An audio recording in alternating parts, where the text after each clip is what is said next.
in syakartum la azidannakum wa la in kafartum inna 'adzabi lasyadid. Qala Allah Ta'ala ya ayyuhalladzina amanu kutiba 'alaikumus shiyam kama kutiba 'alal ladzina min qablikum la'allakum tattaqun. Yang saya hormati Bapak Ibu wali murid Sekolah SD Al-Munawwar, yang saya cintai anak-anakku semuanya, bagaimana kabarnya di rumah? Semoga kalian di rumah tetap sehat selalu dan selalu jaga kesehatan. Alhamdulillahirabbil alamin. Kita semuanya masih diberikan kesempatan oleh Allah Subhanahu wa taala untuk bisa menunaikan kewajiban kita, yakni puasa di bulan Ramadan dengan keadaan sehat walafiat. Semoga Bapak Ibu wali murid dan anak-anakku juga yang di rumah, semoga juga kalian diberikan kesehatan oleh Allah Subhanahu wa taala sehingga bisa melaksanakan ibadah puasa di bulan Ramadan. Amin ya rabbal alamin. Salawat serta salam semoga tercurah kemampuan Nabi aku Muhammad sallallahu alaihi wasallam. Semoga kita semuanya dicatat umat Nabi Muhammad sallallahu alaihi wasallam kelak. Amin ya rabbal alamin. Anak-anakku yang saya cintai dan Bapak Ibu wali murid yang saya hormati, pertemuan kali ini saya akan membahas tentang bab toharoh. Bab toharoh, yakni toharoh atau bersuci, dimana pembahasan ini sudah sering kali saya sampaikan di kelas maupun di ruang luar, di kelas maupun di ruang yang lainnya terkait dengan bab toharoh. Bab toharoh ini adalah sangat penting sekali buat anak-anakku semuanya terkait dengan bersuci. Nah, kesucian ini adalah yang membawa ibadah kita diterima oleh Allah Subhanahu wa taala. Sebagaimana dinukil dari hadis at-tahuru syatrul iman. At-tahuru syatrul iman. Kesucian sebagian atau bagian daripada iman. Maka kesempatan kali ini saya akan berbagi ilmu terkait dengan bab toharoh. Perlu diketahui anak-anakku semuanya, bab toharoh dilihat dari dua bahasa. Kalau at-toharoh dilihat secara bahasa adalah bersih, toharoh adalah bersih. Sebagaimana di kitab toharoh, cara bahasa adalah bersih dari kotoran. Kalau dilihat dari istilah atau syarak adalah menghilangkan hadas atau najis. Ya. Di sini saya akan menjelaskan secara singkat tentang toharoh. Untuk pertemuan kali minggu depannya lagi, yakni adalah pembahasan. Ya. Bab toharoh, macam-macam toharoh. Macam-macam toharoh itu ada 4. Macam-macam toharoh ada 4. Yang pertama adalah wudu, yang kedua mandi, yang ketiga tayamum, yang keempat adalah menghilangkan najis. Ya. Selanjutnya adalah bersuci dari hadas.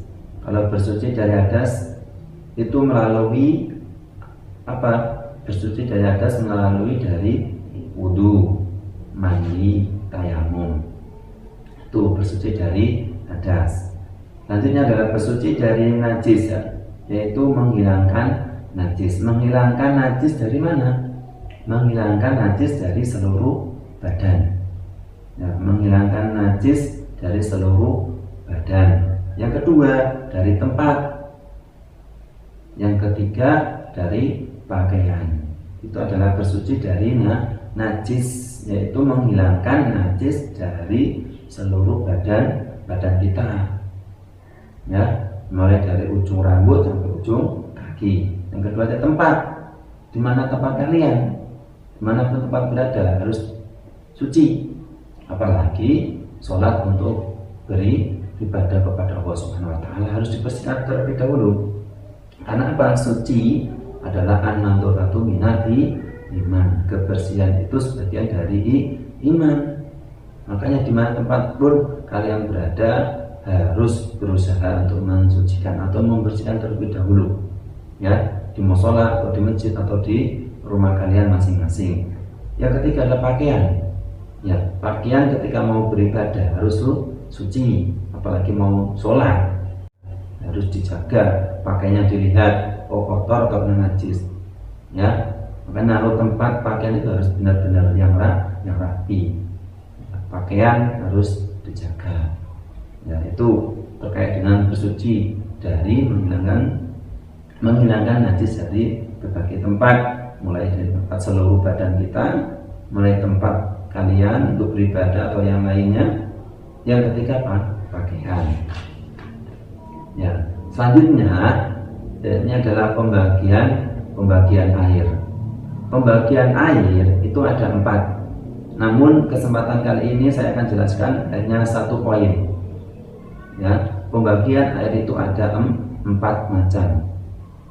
Ya, pembahasan ini saya akan bahas 1 poin saja. Yang pertama adalah air suci dan mensucikan. Yang pertama apa?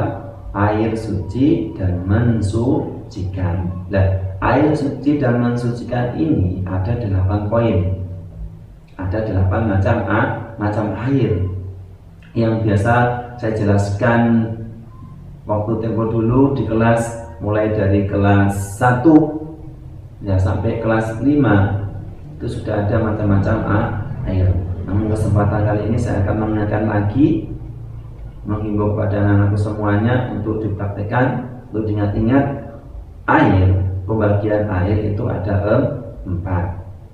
Nah, poin yang pertama adalah air suci dan mensucikan. Air suci dan mensucikan itu ada 8 macam air. Yang pertama air hujan. Ya, air hujan itu suci dan mensucikan. Yang kedua air sumur. Ya, air sumur. Yang ketiga air laut. Yang keempat air embun. Yang kelima air sungai. Yang keenam air mata air atau sumber. Ya, orang kampungnya itu katakan sumberan. Itu air mata air. Yang ketujuh air es. Ya, yang kedelapan air danau. Saya ulangi lagi ya. Air suci dan mensucikan itu ada 8. Yang pertama air hujan, yang kedua air sumur, yang ketiga air laut, yang keempat air embun, yang kelima air sungai, yang keenam air mata air atau sumber mata air, yang ketujuh air es, yang kedelapan air danau. Nah, ini pembahasan singkat dari saya terkait dengan at-thaharah. Ya, perlu diingat-ingat untuk pertemuan kali ini cara singkat saja terkait dengan thaharah. Untuk minggu depan saya tunggu tugas daripada anak-anakku. Untuk 1 minggu ini saya tunggu 1 orang harus bertanya, ya, 1 orang harus tanya terkait dengan bab yang saya sampaikan ini. Ya, untuk jawabannya saya akan ulas pertemuan minggu ke depan lagi. Jadi pembahasan yang singkat ini anak-anakku wajib bertanya 1 orang 1 soal. 1 orang 1 soal. Untuk jawabannya saya akan jelaskan di pertemuan minggu depan lagi, di video saya lagi yang ketiga kalinya. Jadi itu anak-anakku perlu diketahui bahwasanya bersuci itu sangat penting sekali, apalagi kalau kalian mau beribadah kepada Allah Subhanahu wa taala. Ingat at-tahuru syatrul iman. Ya, bersuci itu sangat penting sekali. Nah, saja sekilas video dari saya, keterangan dari saya. Mudah-mudahan secara singkat padat ini membawa ilmu kalian, membawa keberkahan buat kalian, membawa faedah buat kalian. Semoga apa yang saya sampaikan sedikit ini membawa manfaat buat kalian. Amin ya rabbal alamin. Ingat-ingat tugasnya adalah bertanya, 1 orang bertanya. Jadi kalian tugasnya merangkum apa yang saya sampaikan barusan, merangkum dan bertanya satu orang satu soal. Setelah itu nanti saya akan bahas untuk minggu depan. Dari saya